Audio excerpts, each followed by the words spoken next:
नमः संस्कृताय प्यारे बच्चों। अभी हम लोगों ने आभ्यंतर प्रयत्न पढ़ा था। अब हम पढ़ेंगे बाह्य यत्न।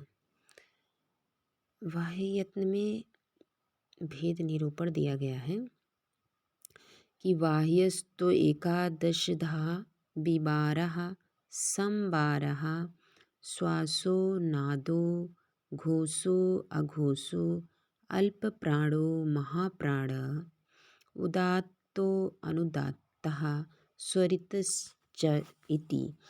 यानी इसका कहने का तात्पर्य क्या है कि बाह्य प्रयत्न है वो एकादशधा, 1 और 10 11 होता है। तो बाह्य प्रयत्न कितने प्रकार का होता है? 11 प्रकार का। कौन कौन सा बताया? विबार, संबार, श्वास, नाद, घोष, अघोष, अल्पप्राण, महाप्राण, उदात्त, अनुदात्त और स्वरित। प्यारे बच्चों, परीक्षा में इसी तरह से पूछा जा सकता है। जैसे बाह्य प्रयत्न कितने प्रकार का होता है, आभ्यंतर प्रयत्न कितने प्रकार का होता है। तो इन सब भेदों का हमें ध्यान रखना चाहिए। बाह्य प्रयत्न 11 प्रकार का होता है, जिसको हम लोगों ने अभी समझा। अब इसके बाद में देखते हैं, उसमें लिखा भी था कि विबार संबार। तो इसको श्लोक के माध्यम से कहा गया है कि खरो विबाराः श्वासा अघोषाश्च। यानी कहने का तात्पर्य है कि बाह्य प्रयत्न में जो विबार है, श्वास है और अघोष है। प्रश्न जैसे बन सकता है कि अघोष कौन कौन से वर्ड अघोष में आते हैं। तो हम इसे समझेंगे प्रत्याहार के माध्यम से। लिखा है खरो विबाराः श्वासा अघोषाश्च।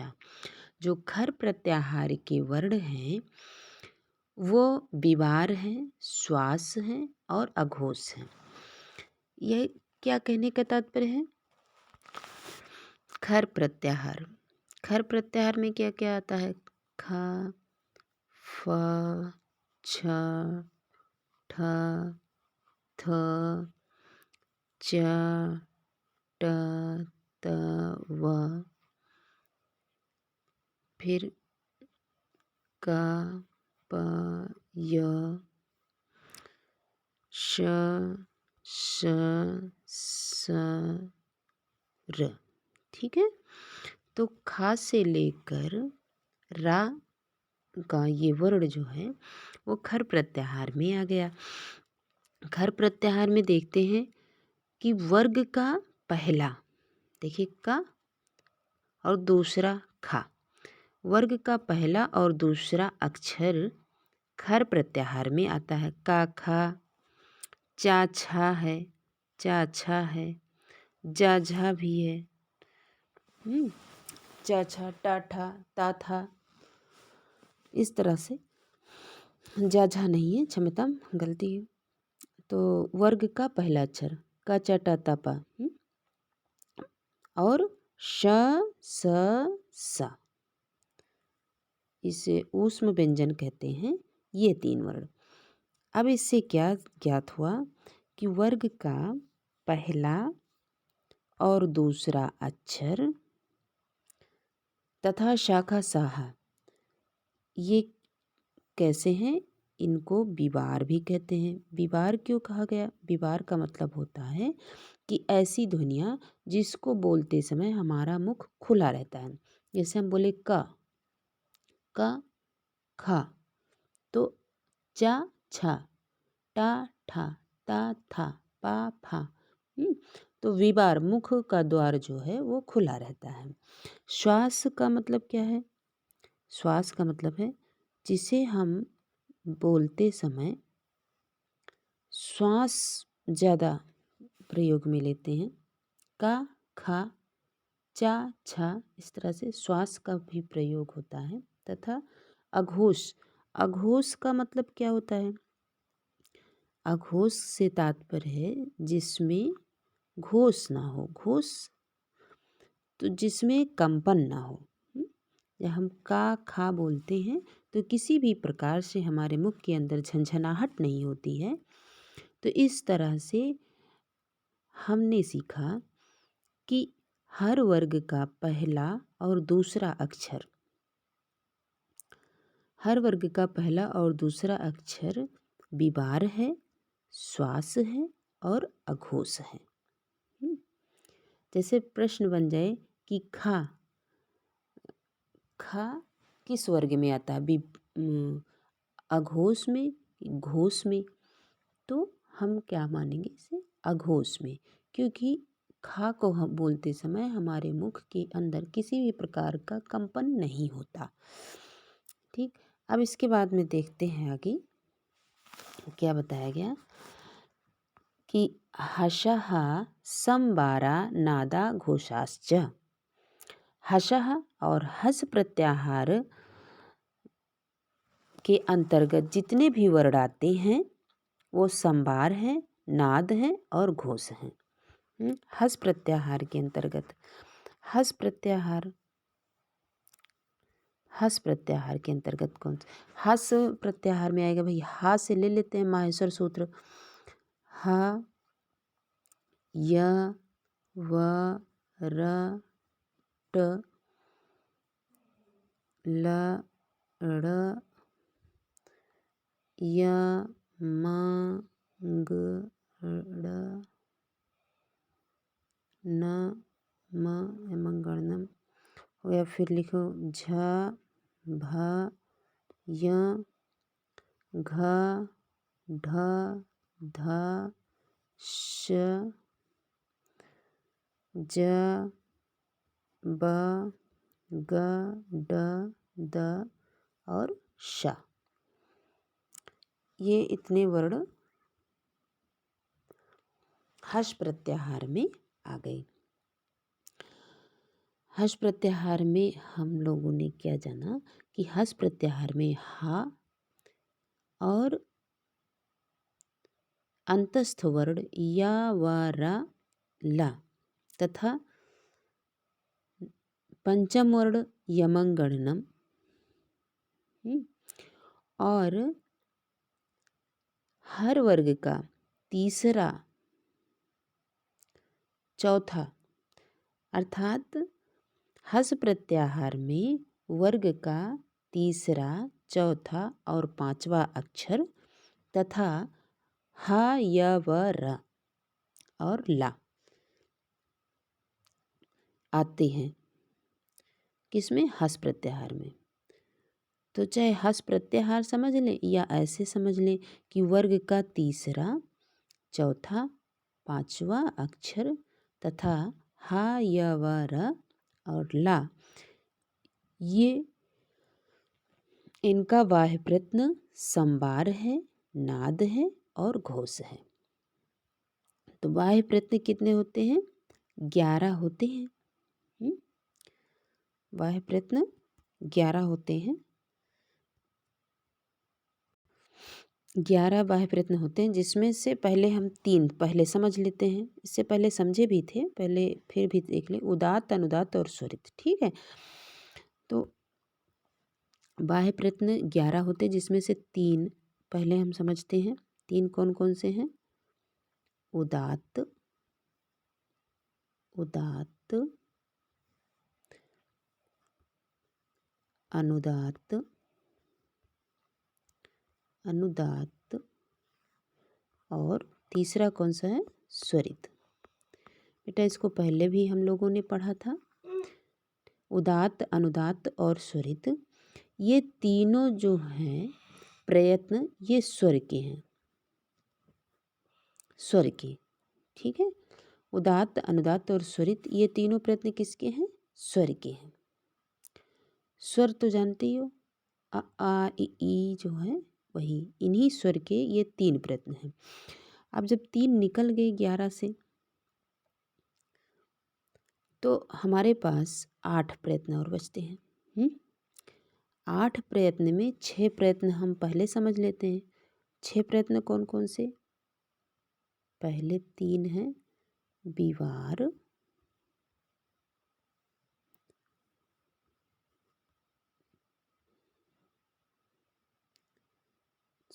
श्वास, एक मिनट, पहले तीन कौन कौन से? बिबार, खरो, बिबारा, श्वासा, घोषाश्च, है ना। तो बिबार, श्वास और अघोष। ठीक, तीन कौन कौन से हैं? तो उदात्त, अनुदात्त और स्वरित। और इन तीनों को हम लोगों ने समझा कि इन तीनों का जो बाह्य प्रयत्न है वो स्वर है, अर्थात स्वर का बाह्य प्रयत्न यदि पूछा जाए तो स्वरों का बाह्य प्रयत्न उदात्त, अनुदात्त और स्वरित है। और उन्हीं स्वर का जितने भी अच प्रत्याहार के वर्ण हैं उनका बाह्य प्रयत्न क्या है? उदात्त है, अनुदात्त है और स्वरित है। और वही बाह्य प्रयत्न यदि पूछा जाए उन्हीं स्वरों का आभ्यंतर प्रयत्न अगर पूछा जाए तो आभ्यंतर प्रयत्न उनका कैसा है? विवृत है, असमृत है।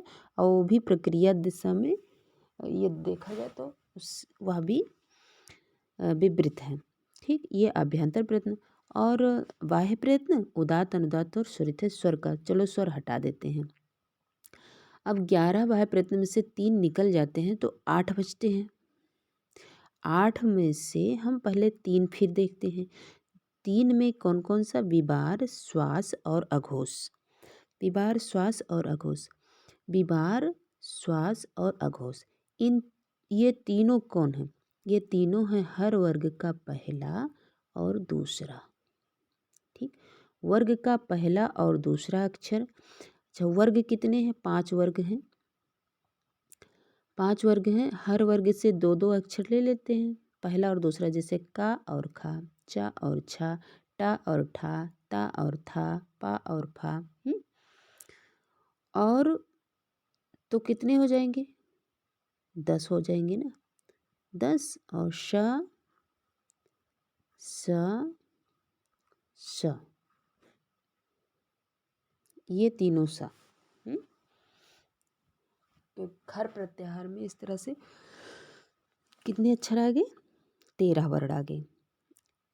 अभी 3 और हम लोगों ने जाना, बिबार, श्वास और अघोष। हर वर्ग का पहला और दूसरा अक्षर तथा शाखा सा। ये क्या है? बिबार है, श्वास है और अघोष है, तीनों इसमें आते हैं। अब 3 समझ लिए, 8 बचे थे। 3 स्वर का हो गया और 3 हम समझे हर वर्ग का पहला दूसरा अक्षर और शाखा सा। तो अब हमारे पास बचे कितने? 3 और देख लेते हैं। कौन कौन से? हर्ष प्रत्याहार के। क्या बताया गया उसमें हर्ष प्रत्याहार में? कि हर्षः संवारा नादा घोषाश्च। हर्ष तो बिबार, श्वास और अघोष समझ लिए। अब क्या समझेंगे? संवार,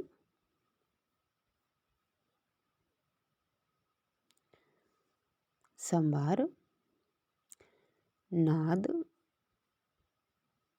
नाद और घोष। ठीक, देखो बिबार क्या होता है? जिसको बोलते समय मुंह थोड़ा ज़्यादा खुला रहता है। संबार क्या है? जिसे बोलते समय मुंह कम खुला रहता है, बराबर माध्यम से खुला रहता है। और नाद क्या है? नाद का मतलब होता है गुंजन। गुंजन मतलब गुंजार हो, जिन वर्णों को बोलते समय मुख के अंदर थोड़ा ध्वनि का आभास हो। घोष, घोष भी उसी में आता है। नाद हो, घोष हो, ध्वनियों को बोलते समय झंझनाहट की आवाज़ हो, तो ऐसी ध्वनियाँ क्या कहलाती हैं? घोष कहलाती हैं। अब ये संवार, नाद और घोष के अंतर्गत कौन कौन से वर्ण आएंगे? तो जैसे हा, या बोलो, अंदर से अजीब एक झंझनाहट। का बोलते समय नहीं आ रहा, लेकिन या बोलोगी तो उसमें है, शा बोलोगे उसमें नहीं है। या तो इस तरह से हा, य, व और रा, ये 4 हो गए। और ये 4 संभार भी हैं, नाद भी हैं और घोष भी है, ये भी याद रखना। चारों हैं ये। और ला। फिर हर वर्ग का पंचम अक्षर यमंगणनम हो जाएगा। फिर झ भ य, घ ढ ध, फिर ज ब ग ड द। इससे क्या हुआ कि हर वर्ग का तीसरा चौथा और पांचवा अक्षर तथा हा, या, व, र और ला, हर वर्ग का तीसरा चौथा और पांचवा अक्षर और हा, या, व, र, ला, ये क्या है? तो ये संभार है। इसको संभार भी कहते हैं, सबको संभार भी कहते हैं। और इनको नाद भी कहते हैं, संभार भी कहते हैं, नाद भी कहते हैं और घोष भी कहते हैं। ठीक है, घोष भी कहते हैं। यह कहने का तात्पर्य हर वर्ग का तीसरा चौथा और पांचवा अक्षर संभार है, नाद है और घोष है। और हर वर्ग का पहला और दूसरा अक्षर जो है वो विवार है, श्वास है और अघोष है। अब हमारे पास 2 और बचते हैं बाह्य प्रयत्न। भाई उदात्त, अनुदात्त और स्वरित 3 समझ गए। उदात्त, अनुदात्त और स्वरित ये 3 हम लोगों ने समझा। फिर उसके बाद में क्या समझे? फिर उसके बाद समझे विवार,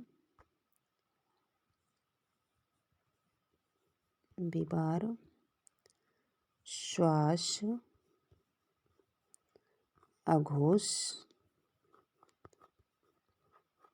3 3 6 हो गया। फिर क्या समझे? फिर समझे संभार, नाद और घोष।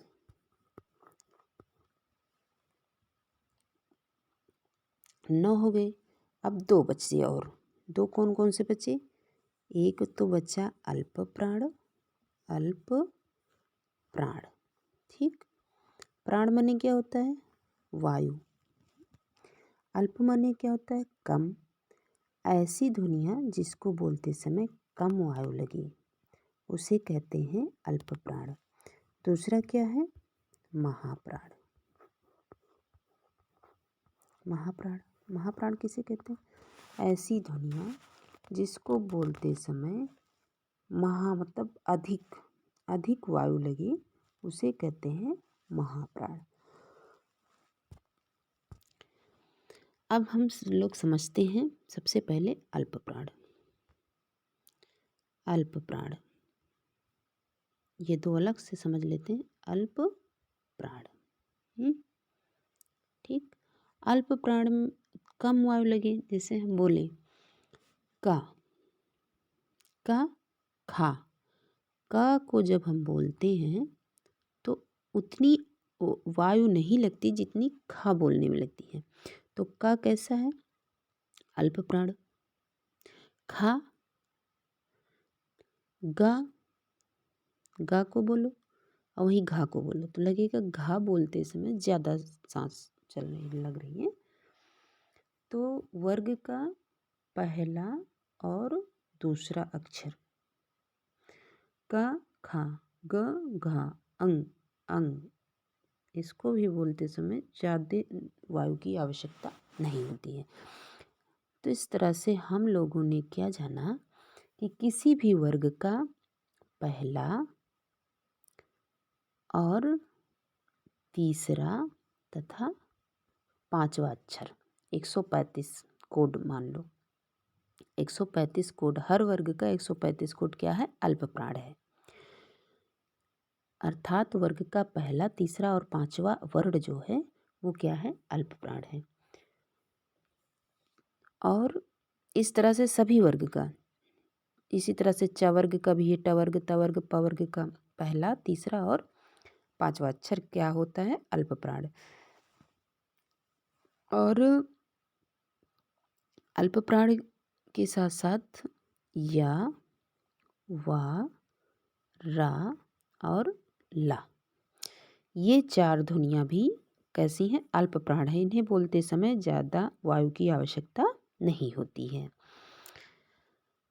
इसके बाद में हम आगे चलते हैं महाप्राण की ओर। महाप्राण में कौन कौन से वर्ण आते हैं? ये सब बाह्य प्रयत्न हैं वर्णों की। 2 बचे हैं, उनको जान लेते हैं। महाप्राण, अब जब हर वर्ग का पहला, तीसरा और पांचवा वर्ण हम ले लेते हैं तो बचता क्या है? बचता है 2, अर्थात वर्ग का दूसरा और चौथा अक्षर। तो हर वर्ग का दूसरा और चौथा अक्षर, का वर्ग का दूसरा अक्षर क्या है? खा है। और चौथा अक्षर क्या है? घा है। इसी तरह से हर वर्ग का दूसरा और चौथा अक्षर तथा श, स, स और हा, ये 4 अक्षर क्या है? महाप्राण है। अब यहाँ पर देखिए, बाह्य यत्न बोधक चक्र यहाँ पर दिया गया है। बाह्य यत्न बोधक चक्र, इसमें दिया गया है विवार, संवार, अघोष और संवार, नाद और घोष, अल्प प्राण, महाप्राण, उदात्त, अनुदात्त और स्वरित, ये सारे एक चक्र में बनाकर दिया गया है। आशा है आप सभी बच्चों को समझ में आ गया होगा बाह्य प्रयत्न।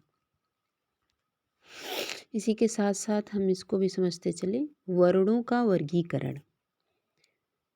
वर्णों का वर्गीकरण जैसे इसमें दिया गया, कादयो मावसानाः स्पर्शाः। कादयो मावसानाः स्पर्शाः का मतलब क्या हुआ? का से लेकर माँ तक, यानी का खा गा गा गा चा चा चा जाइया टा ठा डा डा ता ता ता धा ना पा पा बा बा मा, माँ तक जो है वर्ण वो स्पर्श व्यंजन क्या कहलाएंगे? स्पर्श वर्ण कहलाएंगे।